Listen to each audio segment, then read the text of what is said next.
if you've ever had the opportunity to fish for red snapper in the Gulf and bring home what's known as filet mignon of the sea to the family, or perhaps didn't make the season and try to catch some other fish and couldn't get your bait down because of all the red snapper, you can kind of understand why this is such an important issue for the recreational fishing community. For those of you that don't know me, I'm Chris Horton. I'm with the Congressional Sportsman's Foundation. I'm the Midwestern States Director, and in addition to working with the state sportsman's caucuses in Texas and Louisiana, as well as the governor's offices northward, I'm also a fisheries biologist, so I'm the resident fish head or fish squeezer for CSF. The Congressional Sportsman's Caucus is the largest bipartisan caucus in Washington. And we have the privilege of working with the caucus and the leadership on habitat and species conservation, as well as enhancing opportunities for anglers, hunters, trappers, recreational shooters. We're fortunate today to have a couple of our members of our leadership here with us. And before we get started, I'd like to call them up to say a few words. We have Congressman Gene Green from the state of Texas and Congressman Jeff Duncan from the state of South Carolina. Gentlemen. Good morning. I know you didn't hear us, but I represent parts of Houston and love the fish in the Gulf of Mexico.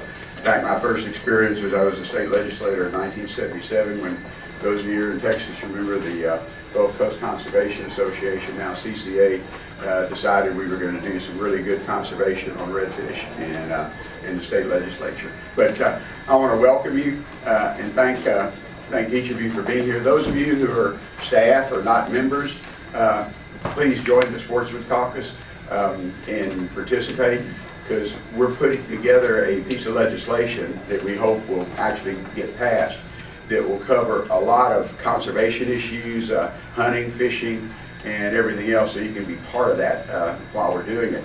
The other thing is that our event coming up, and you have to listen to the commercial, we have an annual competitive shoot.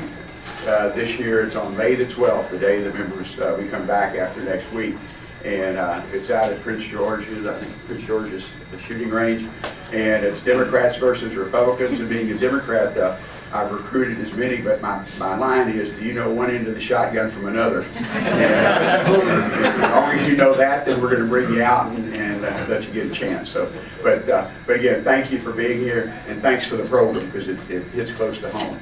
And I want to introduce Jeff Duncan, who's our co-chair, vice chair, or whatever. I know I'm vice chair. So anyway, one of the leadership in our caucus. Thanks, Gene, and thanks, Chris, for putting this great hearing, resource hearing on this morning. I've been involved with the Congressional Sportsman's Foundation and National Assembly Sportsman Caucuses for a long time. When I was state legislator and auctioneer and coming to Washington, and this is just a phenomenal group to represent sportsmen here on Capitol Hill and in state capitals all across this great land. We've got an important hearing today, a markup on a bill dealing with red snapper, and so the timeliness of this is awesome. I look forward to participating in that hearing in Natural Resources as a member of the committee. So it's very it's important that we get the facts right. At the end of the day, I want to make sure that the sportsmen have a voice at the table with regard to the fishery. I feel like too often the sportsmen are left out, the recreational anglers are left out in the conversation about the fisheries, and I think it's very, very important. So I look forward to representing the sportsman's voice, and I want to thank the CSF and the caucus in general, Gene and Rob Whitman and Tim Waltz and others that are in the leadership team. We've got a great caucus, the largest caucus in Congress, and we do have a shoot. I'm a top Republican shooter and top shot member of Congress. I look forward to defending that or reclaiming that title. I didn't win it last year or the year before. Reclaiming that title this year. But if you like to shoot shotguns or want to learn more about it, and you know, the CSF is more than just hunting and fishing. It's anyone that enjoys the outdoors. And shooting sports are more than just harvesting animals. It's enjoying an activity. And it's a great way to take family and friends out and bind together and all that sort of thing, as does fishing. Whether it's recreational fishing on a farm pond or whether it's out in the ocean chasing blue marlin or red snapper.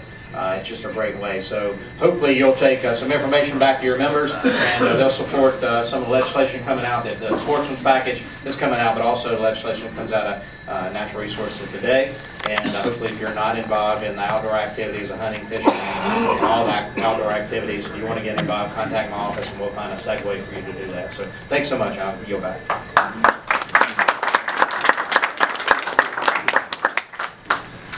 Thank you, Congressman.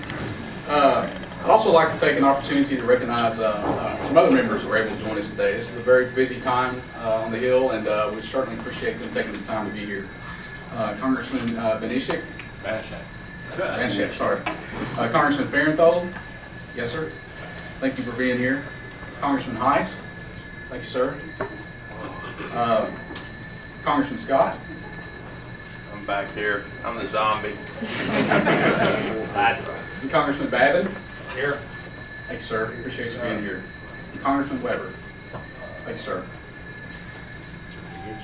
We have a Congressman Latta. sorry, I missed one. Congressman Latta, sorry, a former caucus co-chair. Thank you so much for being here, Congressman. We have a pretty full program this morning, so I ask that you would hold any questions or comments till the end, the question and answer session at the end.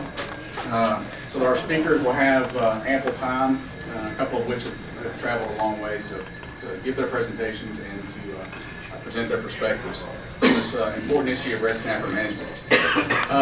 Before I bring up the first speaker, I'd like to just kind of give you a perspective on the red snapper debacle or conundrum from the perspective of somebody that was formerly a fisheries biologist that actually managed a public resource, a public fisheries resource for the public. It was almost 20 years ago that I began my career as a fisheries biologist, and somewhere along the way I found myself as the conservation director for BASS, Bass Anglers Sportsman Society, which is the largest fishing organization in the world, representing their members before eventually coming to the CSF team. And I can honestly say that in all my career, either management or representing anglers, I've never seen a fisheries issue that was as divisive and as polarizing as red snapper management. And it's hard for me to comprehend how we can allow this type of division to continue when it doesn't really have to be this way. There was an event that happened with me whenever I was early on in my career that really crystallized for me how we should approach natural resource management. I was a young biologist in the research division, and one day the fish chief called me in his office and told me to close the door. And you don't know how humbling an experience that was for somebody that is fresh with the agency, had only been out of graduate school less than 2 years, to have the big chief call you in. And he said, you know what, I've been thinking, what would you think about me pulling you out from under research and putting you directly under me? I said, because I've been reviewing all of our fishing regulations. And to be honest, we regulate the hell out of our anglers.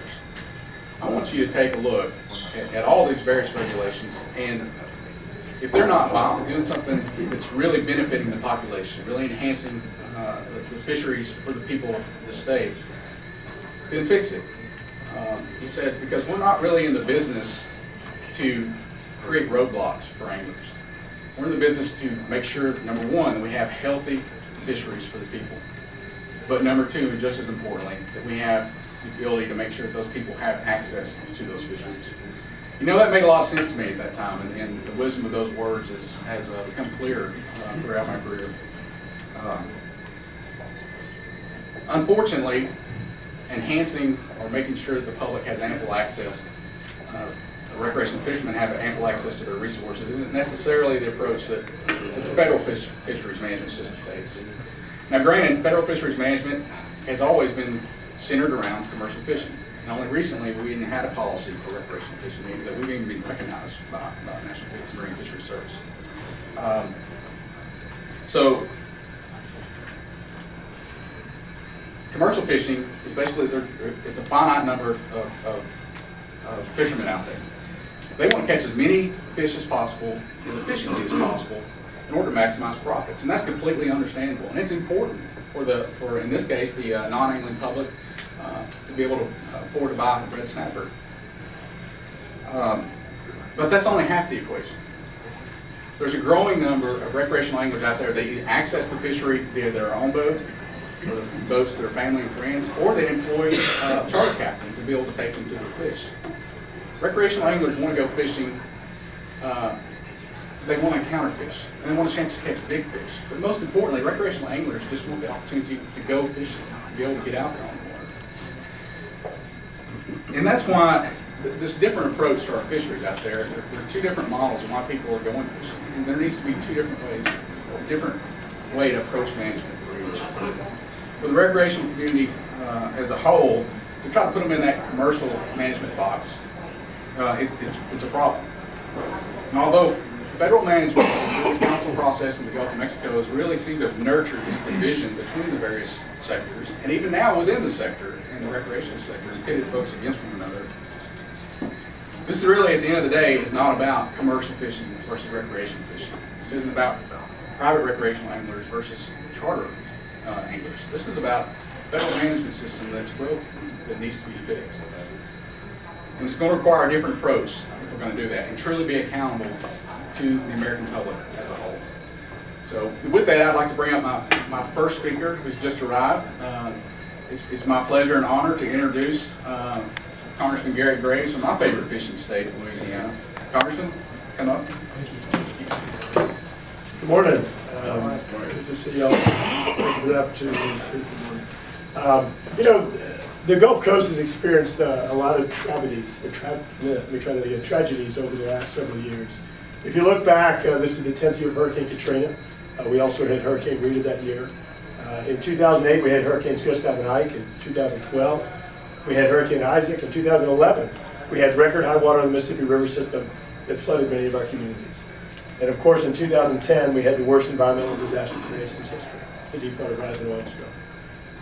That spilled exponentially more oil in our coastal environment than any spill in our nation's history in regard to coastal waters. And we're still recovering from a lot of those disasters today. To add insult to injury, over the last several years, we've seen our access to recreational fishing, particularly the red snapper, decrease from year-round, from 365 days a year to 2014 down to 9 days, and this year, perhaps even fewer. In Louisiana, and I certainly don't want to speak for any other state, in Louisiana, access to the outdoors and access to our abundant natural resources is part of our culture. It's part of our heritage. It's what we do. We grow up fishing with our parents, with our kids, and we have abundant natural resources. U.S. Fish once said that South Louisiana, with the confluence of the Mississippi River system that puts 90% of the fresh water in the Gulf, that confluence of the river system and the Gulf, it produces the most productive estuary on the North American continent. And I believe it. So those of you who go down fishing and think you're a great fisherman, Chris, and catch a whole bunch of fish, in reality, it's easy down there. That's my favorite. Sorry about that.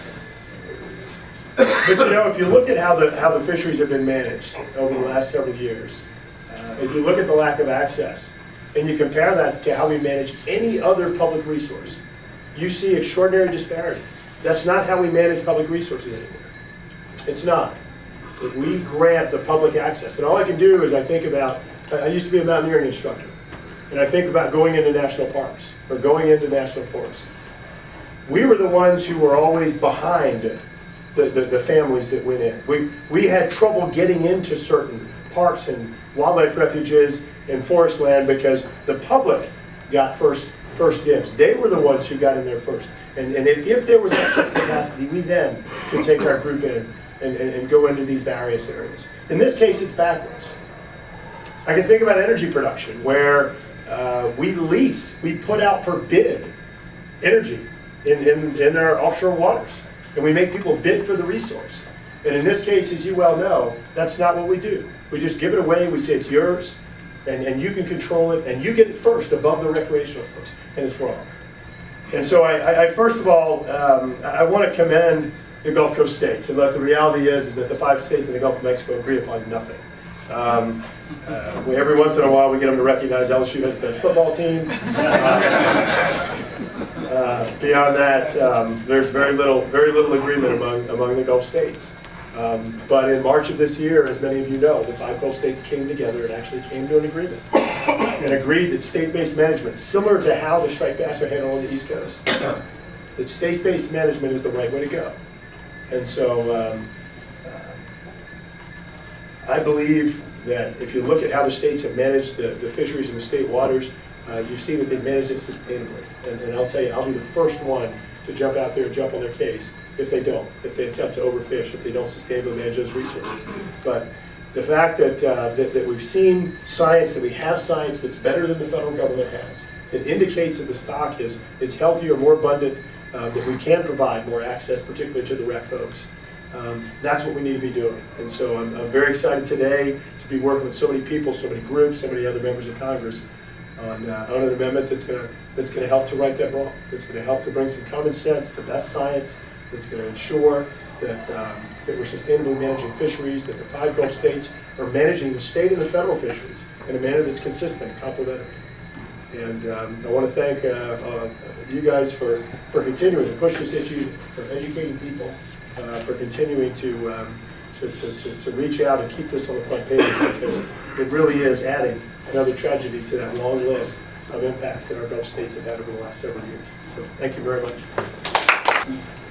Our next couple of speakers, it's not privileged to introduce that have traveled a long ways. We have the Marine Director from the great state of Louisiana, as well as the great state of Texas here with us to join us today. So, Rainey Alcina, would you mind coming forward?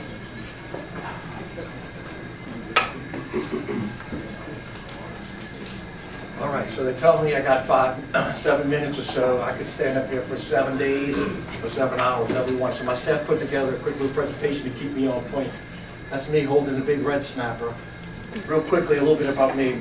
Again, my name's Randy Facina. I am State Director, Head of Fisheries for the state of Louisiana. I've been with Louisiana Department of Wildlife Fisheries for over 23 years. I was Head of Fisheries for 8 years. My father, my grandfather, commercial oyster fisherman. My family had a seafood restaurant in the city of New Orleans for 8 years. Been exposed to a lot of it. Honestly, I grew my whole life for this job. Because all I ever wanted to do since a little kid. I was really lucky. I didn't have to decide for a path. When I was in school, I started learning about the Gulf Council process. Very excited. Couldn't wait to get there at one point in my career and make a difference.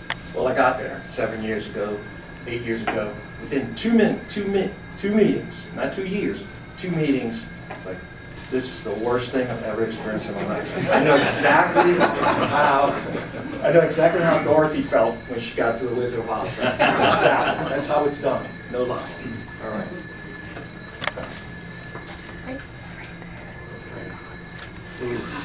I'll just talk loud. So first thing you realize, they're either unwilling or unable, or a combination of the two.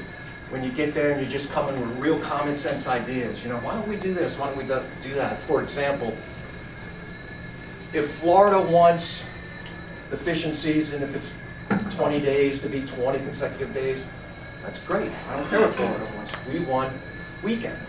We want Friday to Sunday. That's when the people of Louisiana fish. Real easy. That's all it needs to do. All we have to do as a council is vote on it, agree to it, put it into the plan, and that's how it happens. They won't do it. It won't happen. Everything has to be one shoe size fits all. If we want 2 fish and they want 4 fish because we want a longer season, we want it to go into the fall, it won't happen. We are forced all to vote and to bicker amongst each other as state directors or everybody on the council to get the one shoe size fits all plan that nobody's happy. It's very sluggish. 7 years later, since I first spoke at Gulf Council, asking for flexibility in management for regional management. 7 years later, we got nothing, 0. Corrupted. My definition of corrupted is I doubt that the smart people that set up the council process, I doubt that the spirit of what that council was set up for and the intent, it looks really good on paper, I doubt that that spirit is still there. It's not still there. When you have your 5 state directors routinely get pushed out of the way and have management plans shoved down their throats, which they don't agree on. The 5 state directors are the 5 people that represent every constituent in the Gulf of Mexico that use that resource and are the most qualified managers of that resource. But we have no voice on that council. Let's see, taking back control. Okay, so you talk about what do we do? So okay, I can go there every 2 months and talk about it because that's what they like to do. They've been doing it for 7 years on this issue. So it's like, go back in Louisiana. Let's let's start putting some skins on the wall, let's start doing stuff. So the first thing we did is let's fix MRAP, the federal data collection for marine recreational landings. It's not precise enough, and the timing of this is bad. For example, their data comes in probably 2.5, 3 months after the fact. And it's very imprecise. To give you a quick example, in Mississippi a couple of years back, Mississippi's margin of error on what they landed that year was either 70,000 pounds of recreational red snapper or negative 70,000 pounds. So I don't know if that's, you probably want to look at your bank book and say, hey, that's good. I want these people to manage my accounts. The first thing we had to do was to come, and again, you're using this system that doesn't work to manage for the first time a season, a recreational fishery that has a quota in a season. That program wasn't designed to do that. So instead of putting in a right program designed to do it, they're trying to fix it. And of course, they've been doing that for 4 or 5 years, maybe even longer. So we put in an offshore permit that identifies everybody, that ROLP, that identifies everybody that fishes offshore in the state of Louisiana. So now we know exactly who they are, and we can target them. That became, in 2013, the Red Snapper Quota Monitoring Program. So we identified the 7 to 9 docks that landed 90% of the red snapper recreation in Louisiana, and we sat somebody there every day, all day, during the season. Counted all the fish, every fish that came. That became, in 2014, Louisiana Creel, LA Creel, which now, it was so successful, we manage every recreationally marine species in the state of Louisiana under LA Creel. In fact, we divorced ourselves from the federal program for a year, the entirety of last year. Now we're back negotiating with them, and we feel very, very strong. So just some stats real quick. In 2013, we measured 21 times more fish and surveyed almost 50 times more anglers than MRAP did. In fact, in 2013, we measured 2.5 times as more fish than MRAP did for the entire Gulf of Mexico. Here's a great example. I love this story. This happened last year. Because we did all of that, NOAA forecast, they have to forecast the season, so they said everybody's getting 9 days, which equated to about 700,000 pounds of red snapper for Louisiana. So if Louisiana would have fished under the old system, we'd have just went and said, yes sir, go ahead, let's fish our 9 days, Louisiana would have landed 150, 160,000 pounds of red snapper. Well, we were forecasted or promised, and our historical landings coincide with that, to have about 600,000, 700,000 pounds of fish. That's something wrong there, right? So if that's what they forecasted. We go with the season, we get 150,000 pounds of fish. So we went inconsistent. We opened our own state season and fished it out using our program. We fished from Easter all the way through December.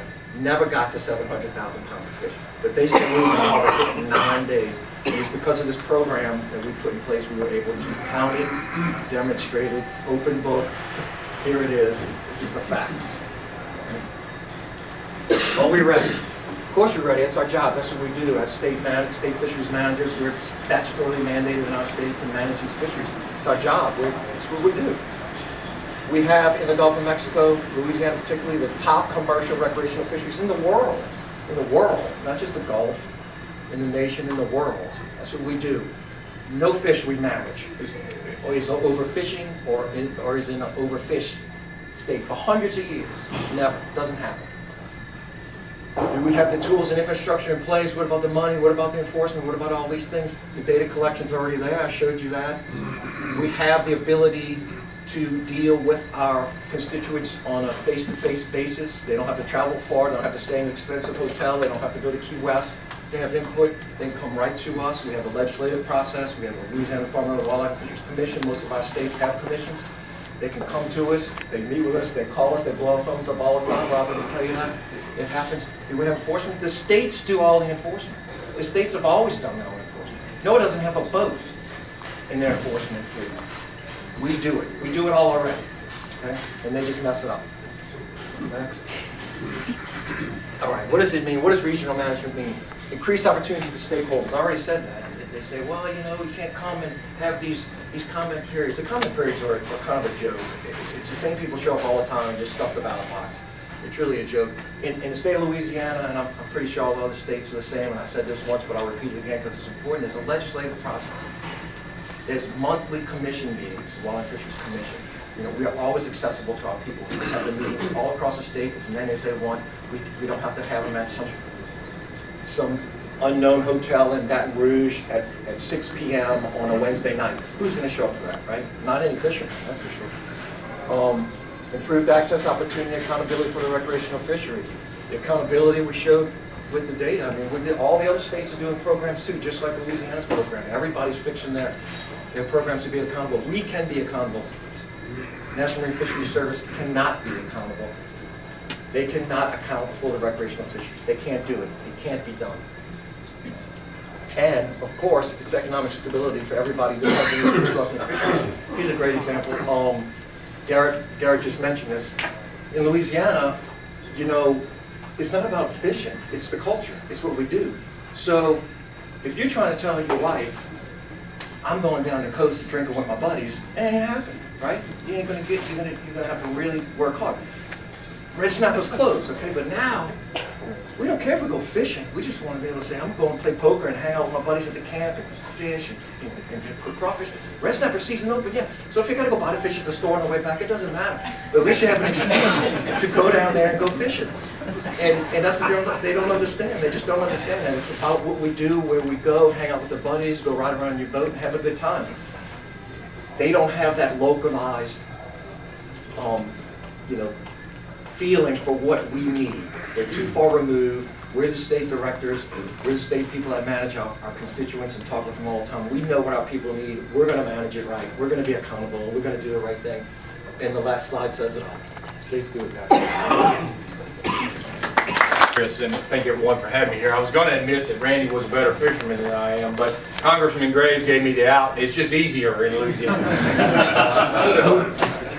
But what I'm showing you here in this slide is basically a red snapper who's taking advantage of the artificial reef program that all the states have, and it's showing you the kind of visionary management that we have in our attempts to make sure that we rebuild and sustain these fisheries. To tell you a little bit about myself, I've been the Director of Coastal Fisheries in Texas Parks and Wildlife since about 4.5 years ago. Before that, I served 7 years as the Science and Policy Director. And I've been around this council process since 1988 on committees. And I started serving on the council since 2000. So I don't come to this point lightly in telling you that the process isn't working, because we've all, as state directors, are part of that process. But it's not working for red snapper anymore.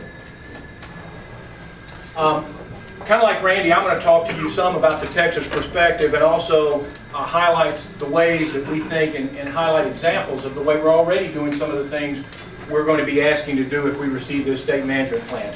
Red drum is a perfect example of that. We all currently manage red drum differently with bag and size limit. But what we're doing is meeting an escapement goal to the Gulf. So we manage our inshore waters so that we escape enough fish to keep a sustainable population. Sure, if I'm comfortable doing that. Where are we at here? Page. This one? Yep. All right. Oh, I'm sorry. Yeah. Whoops. I should have left y'all to do it. Y'all were doing it better than me. Spotted sea trout is another one I'm highlighting for Texas. And the reason that I want to highlight this fishery, we manage it through bag and size limits, but even in the state of Texas, from Port Arthur to Brownsville, we recognize that there's a need. Those are very different places if you've been along our coast. It's a very long coastline. And we basically are managing regionally, even within our coastline, for spotted sea trout at this point in time. When it comes to flounder, we have a commercial and a recreational fishery for flounder. We're using seasonal bag limits. We're reducing those at a time when we're trying to meet an escapement goal to the Gulf, recognizing that's part of the life history of the fish. And so, again, a combination of both recognizing what the fishery is doing in our state, recognizing we have a commercial fishery and a recreational fishery, and how do we get to that goal. And then lastly, I'd already mentioned our programs regarding artificial reefs. Can I ask you a question? Yes, sir. I represent the 36th District of Texas, and one of the biggest things that I've been fishing all my life out in the Gulf Bays, they're taking our rigs down. They're cutting them down. They'll put one artificial reef out here, and they take 10 rigs down, and we're losing habitat. It's a very net loss. Yes, no, and we understand that, and the state programs try to get every one of those rigs in our Rigs to Reef program that we can possibly get. There was a little snafu not too long ago after Deepwater Horizon where it made it more difficult for the states to get those rigs. We worked very hard as states and as fishing organizations, Coastal Conservation Association, Saltwater Enhancement Association, and others across the Gulf. We believe we have that problem fixed with, it used to be MMS, it's now one of the two management organizations there that's managing that. We think we now have it where we can obtain more of those reefs again, but ultimately that decision does come down to a decision of money for the oil company, but we certainly are trying as a state, and we continue to try. This one I just want to show you quickly, obviously. You're going to hear a lot of discussion about commercial fisheries and that the states don't manage commercial fisheries, and these are numbers from Texas. Texas recognizes we have a very huge and big and robust commercial fishery, $259 million. Ex-vessel value means that's what's paid at the dock, and so that doesn't even account for the multiplier effect that goes through the economy and rolls that dollar up to $2 or $3 or $4. I have to admit this, we've been first, or we've been second behind Louisiana in shrimp for many, many years. But we are first in value because we manage for a larger size shrimp in Texas. And actually that speaks to another case of regional management, because right now we have a Texas Shrimp Gulf closure, starts May 15th, typically runs through July 15th. And that was recognition many years ago that the Texas fishermen, off of the Gulf shrimp fishermen, wanted something slightly different than those across the Gulf. And we were able to create a Gulf closure cooperatively, and so we do manage for a larger, more valuable product. And so they beat us in pounds, we beat them in ex-vessel value. But you can see here, both Texas and the Gulf are big players in the commercial shrimp fishery, crab fishery, and oyster fishery throughout. What brought us here, and what brought the 5 state directors to finally get together and try to create a plan? Well, the first thing is the first reef fish management plan was passed in 1984. Unfortunately, that's 30 years ago, and Amendment 40 passed the Gulf of Mexico Fishery Management Council a few months ago. As Randy indicated, not any of the state directors were in favor of that plan, but it passed nonetheless. So we have a very process that requires lots of amendments, lots of changes, an ever-going change kind of issue. It takes about 3 to 4 years for an amendment to get through the council. That's a quick amendment. This fish basically, on average, travels 6 to 12 miles. So a fish off of Florida is a Florida fish, a fish off of Texas is a Texas fish. Once it aggregates to a reef site, it doesn't move. In addition, the fish off Texas, I can tell you, have almost doubled in size since 1984. They were about 14 inches then, they're now about 24 inches. For Texas, the federal season begins in June. If you're from Texas, you know that that's one of the windiest times of the year for us to get out into the Gulf. And so that season has always been a problem with Texas, because it just naturally put our season at a time where we can't get on the water as much. Additional to that, we lost a great winter Texan fishery that we used to have in South Texas when they started doing this and the season shortened so long. So, again, the states need that greater flexibility in managing the fishery. We can manage more to localized needs. To highlight this just a little bit more, I'm showing you this graph, and in the orange is the days fished. And the TAC, kind of a buzzword, but it's basically the amount of fish that we're projected to catch each year, or that we're allowed to catch to still meet the rebuilding schedule. Well, as you might understand here, long are the days from 2000 to 2007 where we had a 194-day season. 2008, 9, 10, we're about at 70 days. We dropped down to about 45 days, 2011, 2012. And of course, we've already spoken that we're at 9 days last year, possibly less than that or somewhere near that in the current upcoming year. So as the amount of pounds that have been going up, the recreational season has continued to decline.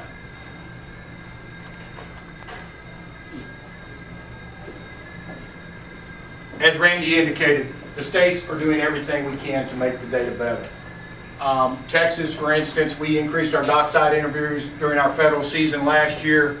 We also had an online self-reporting system that we put up. Every Gulf state created a landing system different than the MRIP system, which is the federal system. Texas hasn't been in the federal system for many, many years, dating back to Congressman Green when he talked about the Red Drum Act. We left that system because we needed more detail in landings way back when. but every other state is trying to do new and innovative things as well. We had 360 extra trips intercepted, counted for 1,900 anglers. We measured 4,000 fish. You'd have never got that under an MRIP system. 2015, we're going to repeat what we did last year. This year, though, we're going to use our online reporting system. We're doing some other work with Hart Research Institute, and we have them involved. And in addition to that, we're going to up our Gulf samples by threefold to get more people on the dock and get more fish measured. Lastly, and this one kind of sets basically in summary why we came to the table and why the state directors all recognize the greater need for flexibility. And we recognize that we're each dealing with different issues. But in 1994, Texas, as percentage share of the overall Gulf-wide recreational landings, had about 25 to almost 30% of the overall landings. And you can see that we've been in a downward spiral ever since as to what we account for in those Gulf landings, less than 5% in the last year.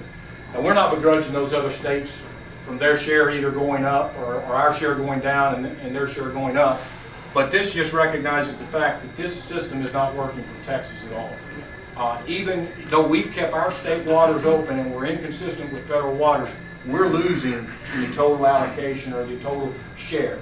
So what the system that we basically talked to you all about and I brought to you all is a system that will create more localized control, greater flexibility so that the states don't see this kind of situation going on. And probably most importantly to all of it is that we're going to be managing off the biology off of each state. And so the biology off of Texas is going to be able to dictate the season set for Texas and the amount of fish that can come out of Texas waters. And that's going to occur in each state. So with that, Chris, I'll turn it back over to you or answer any other questions. I'd also like to quickly recognize all of our sponsors that made this event possible. You know, more than just supporters, these organizations have been stalwart champions for marine resource conservation as well as recreational anglers for a long time, and it's a privilege to work with them as partners every year.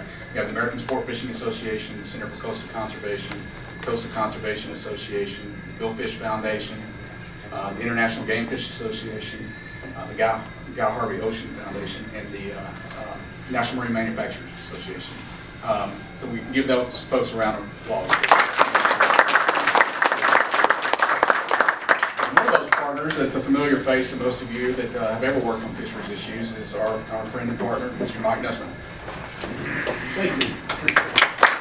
Just a little bit about fisheries, but I'm not talking about going fishing. Going fishing is fun. Actually, I'm going to the Gulf this weekend and going fishing. I'm going to Florida, but if I had an invitation to go somewhere else, I'd probably go there too. And I'm not talking about fishery management. And fishery management is really, really important to us as an industry. But that's not what I'm talking about. I'm talking about dollars and cents of fishing.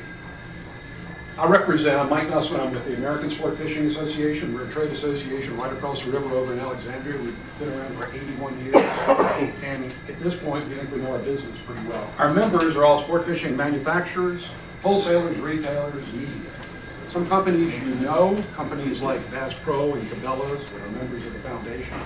Companies like Pure Fishing and Shimano is also members. But many companies you don't know, from small to large, all across the United States, there are members. We've got about 700 members. And they're involved in the fishing business. Now, they may fish for fun, but their livelihood depends on the sport. Across this great country, this year, over 40 million Americans will go fishing. In freshwater or in saltwater. In the Gulf of Mexico, 3 million Americans will take time out of their schedules to go and enjoy wading a lot. Nationally, it's over 800,000 jobs. Saltwater in the Gulf of Mexico, 90,000 jobs come from those fishing activities. So while fishing may be fun for many of us, for a lot of folks, it's also a job. That's the message I'm bringing you today. So what I'm going to do is endorse what the states are calling for. Now, we as the American Sport Fishing Association have had a long history with states all across these great United States. Whether it's in the management of largemouth bass or trout in freshwater, we've found state agencies do a remarkable job in understanding what their customers, that's the anglers, want, in delivering quality recreation experiences based on abundant resources. Whether it's deer or wild turkey, states know what they're doing when it comes to resource management. So the idea behind this legislation is not giving it to someone, to a group that's untested. It's a group that's been managing natural resources for the American public for many, many, many decades. That's why we're supporting. The companies I mentioned, let me tell you, we know a little bit about their business, what drives their business in my industry. A couple things.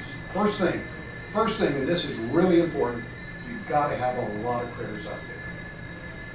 Whether it's turkey, whether it's deer, whether it's red snapper or rainbow trout.